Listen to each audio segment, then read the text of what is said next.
coaching thought for today begins with a story.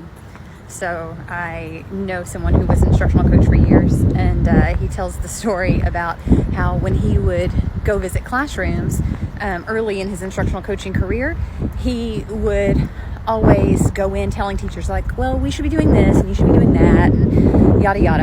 And he had a teacher tell him one time, they said, every time you come into my classroom, you should all over me.